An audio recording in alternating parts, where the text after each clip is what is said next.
Everyone. Education by Ashima channel पे आपका स्वागत है। तो जैसा कि आपको बोर्ड पे दिखाई दे रहा होगा, आज हम पेडागोजी का शिक्षा शास्त्र का एक टॉपिक है जिसका नाम है शिक्षा का वास्तविक अर्थ। आज हम यहाँ से समझेंगे कि शिक्षा का वास्तविक अर्थ क्या है। थोड़ा सा मैं आपको इंट्रोड्यूस करा दूँ कि जो प्राचीन समय था उसमें क्या था, शिक्षा को काफ़ी नाम से जानते थे लोग, ठीक है।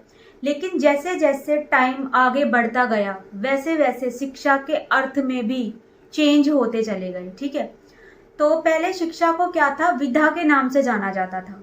और ये विद्या क्या थी, विद्या में विद धातु में आ प्रत्यय लगाने से विद्या बना था और जिसका अर्थ था जानना। बहुत सारे डेफिनेशन है जो टाइम के साथ साथ ना चेंज होती रही हैं। तो एक डेफिनेशन तो हमें लिखनी ही चाहिए, ठीक है।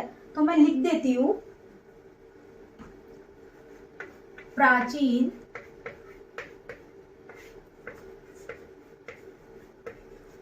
समय में शिक्षा को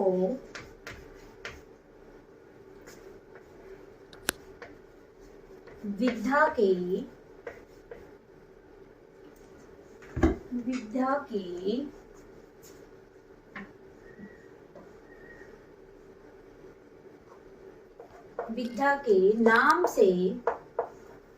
नाम से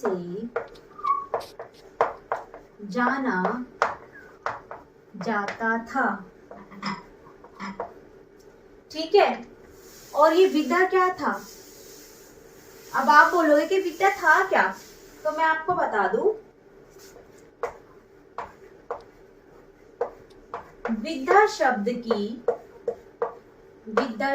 की उत्पत्ति विद धातु में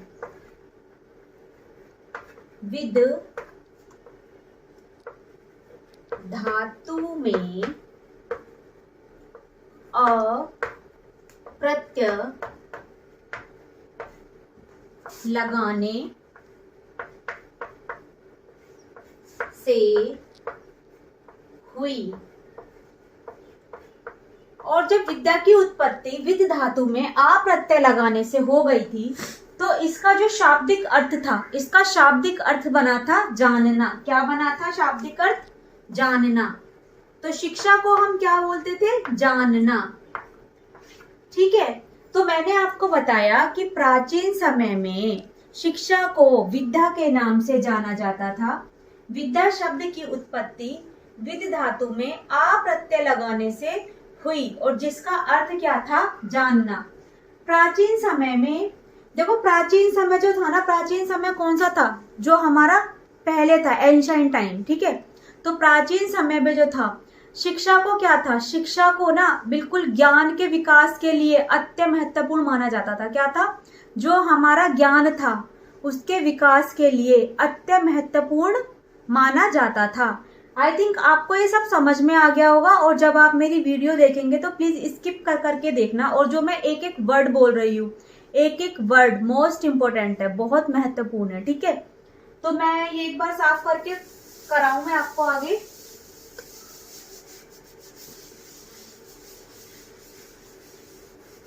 अच्छा, अब हमने ये तो देख लिया कि भाई पहले शिक्षा को क्या कहा जाता था? विद्या। और इसकी उत्पत्ति कहाँ से हुई थी? विद धातु में आ प्रत्यय लगाने से हुई। लेकिन जैसे जैसे टाइम आगे बढ़ता गया वैसे वैसे हमें अपनी शिक्षा के जो अर्थ थे उसमें भी चेंज आने लगा। तो जो अनेक विद्वान हैं उन्होंने ना शिक्षा को ना विभिन्न प्रकार की से मतलब इसकी परिभाषाएं दी हैं। जो शिक्षा की जो परिभाषाएं थी वो टाइम टू टाइम ना चेंज होती रही हैं। जैसे जैसे समय आगे बढ़ता गया वैसे वैसे हमारी परिभाषाएं भी बदलती रही हैं। तो मैं आपको बता दूं, प्राचीन समय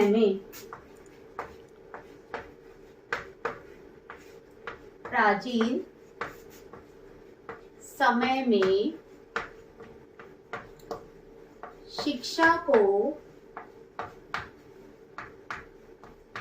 क्या माना जाता था? बच्चे का सर्वांगीण विकास, सर्वांगीण विकास। ये थी हमारे प्राचीन समय की बात। लेकिन जैसे ही हमारा मध्यकाल आया, मतलब जो हमारा मध्य टाइम आया, इसको हम क्या बोलेंगे, जो हमारा मेडाइवल टाइम था, उसमें क्या हुआ, मध्यकाल में शिक्षा का अर्थ ना संकुचित हो गया। ये था हमारा प्राचीन समय। और मध्यकाल में क्या हुआ, मध्यकाल में शिक्षा का अर्थ संकुचित होकर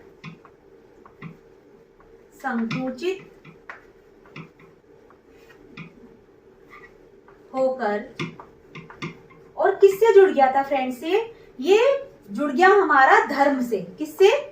धर्म से। किससे जुड़ गया? धर्म से। तो मैंने आपको बताया कि जो प्राचीन समय था शिक्षा का, वो हमारा सबसे पहले क्या था, बच्चों का सर्वांगीण विकास था।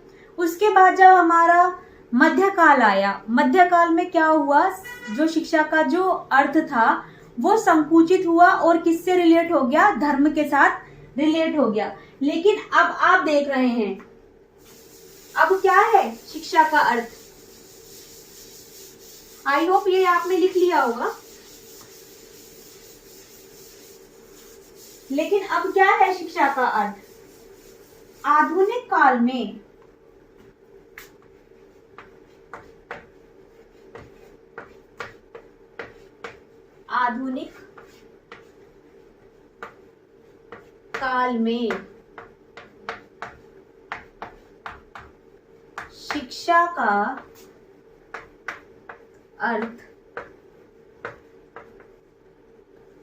शिक्षा का अर्थ क्या है, सर्वांगीण विकास। सर्वांगीण विकास। और ये सर्वांगीण विकास कैसा है, ये सर्वांगीण विकास का मतलब है कि बच्चे का ओवरऑल डेवलपमेंट। क्या? बच्चे का ओवरऑल डेवलपमेंट, कि बच्चे के जो भी क्षेत्र हैं उसमें उसका विकास होना बहुत ही महत्वपूर्ण है। ठीक है, तो जैसा कि अभी आपने समझ लिया शिक्षा का वास्तविक अर्थ। अब मैं आपको बताती हूँ, एक बार हम पॉइंट टू पॉइंट में लिखवा देती हूँ ताकि आपको याद रहे। एंसाइंट टाइम में शिक्षा को क्या बोलते थे, मेडाइवल में क्या था, और आज मॉडर्न में हम इसको क्या बोलते हैं। तो फर्स्ट है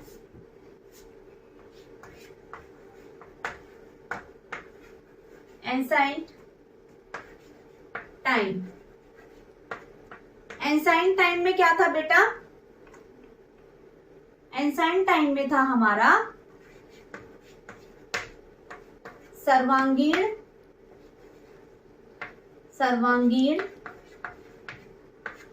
विकास।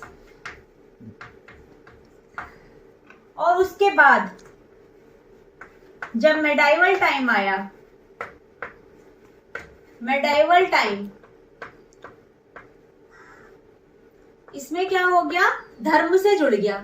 शिक्षा को किससे जोड़ दिया गया, धर्म से। और आज मॉडर्न टाइम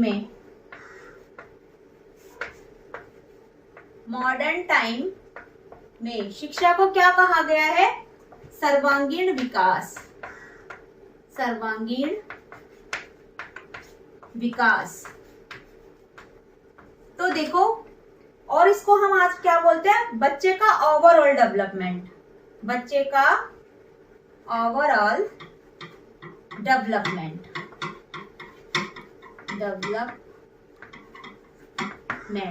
ठीक है, तो देखो एंसाइंट टाइम में हमने क्या कहा था, शिक्षा को सर्वांगीण विकास कहा था। मेडाइवल टाइम में शिक्षा का जो अर्थ था वो संकुचित हुआ और धर्म से जुड़ गया। लेकिन मॉडर्न टाइम में आज फिर से क्या है, शिक्षा ओवरऑल डेवलपमेंट है, बच्चे का सर्वांगीण विकास है। तो देखो, अब मैंने आपको तीनों चीजें बता दी कि किस किस टाइम में शिक्षा को क्या क्या कहा जाता था।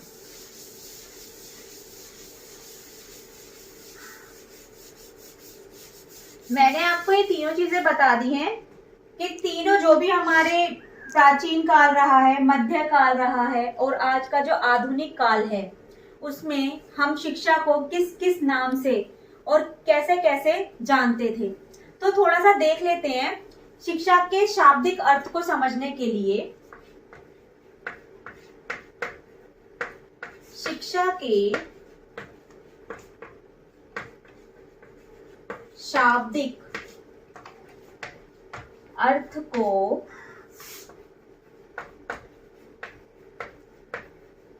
समझने के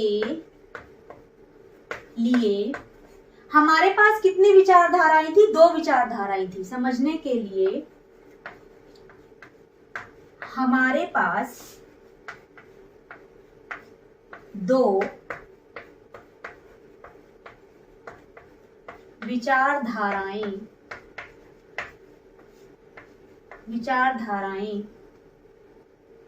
हैं। एक है हमारी भारतीय, मैं इसको साफ कर दूं ऊपर से।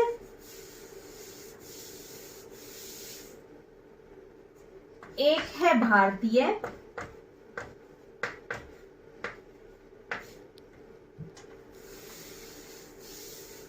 और दूसरी है पश्चिमी।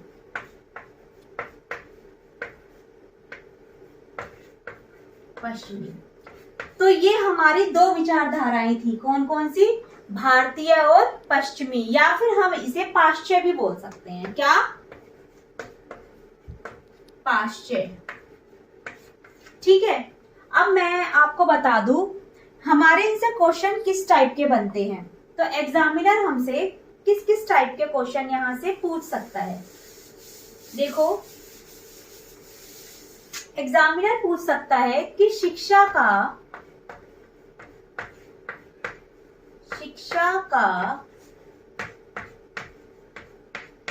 प्राचीन समय में क्या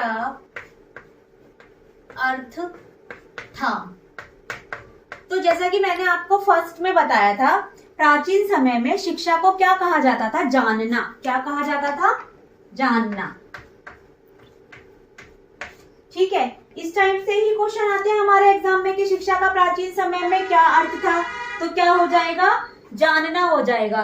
एंड नेक्स्ट देखते हैं, नेक्स्ट क्वेश्चन देखते हैं।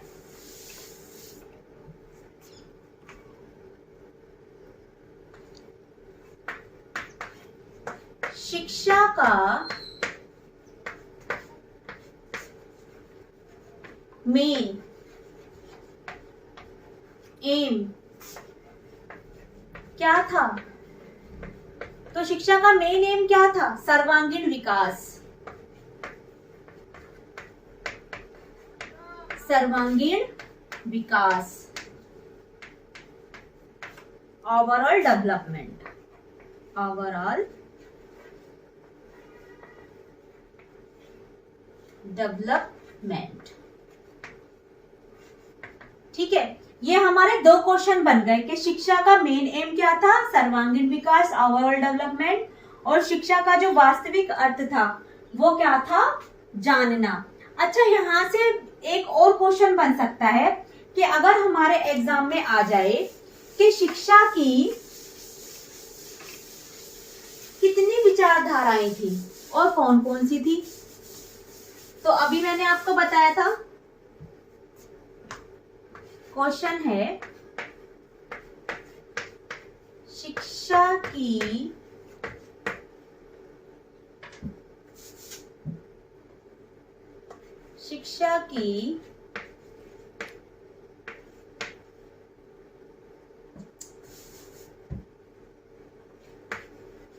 कितनी विचार धाराएं हैं। तो आपको ही मैंने बताया था ना, शिक्षा की 2 विचारधाराएं हैं। 2 विचारधाराएं हैं।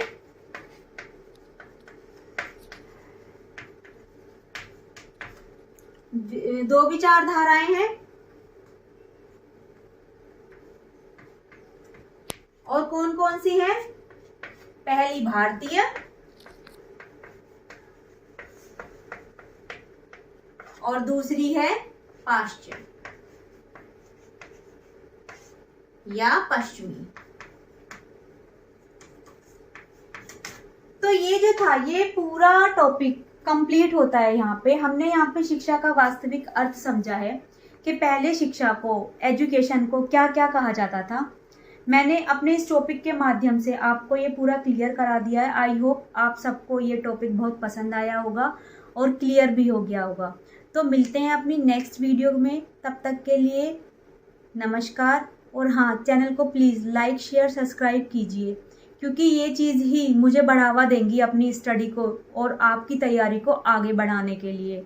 तो अपनी नेक्स्ट वीडियो में फिर से मिलते हैं, तब तक के लिए बाय बाय।